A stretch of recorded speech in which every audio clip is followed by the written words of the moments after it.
Nagbubukas ka pa lang. Nakaabang na.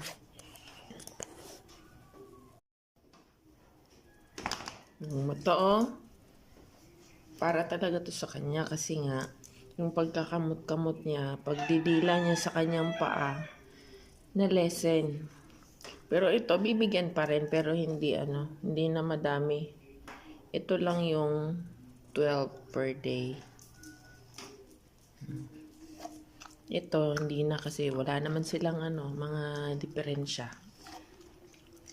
Kay! Tapos, yung iba pa doon sa labas.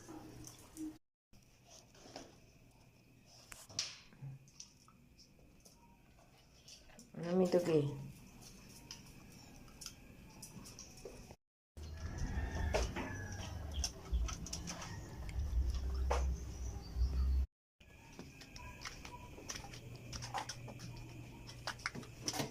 Mama dago.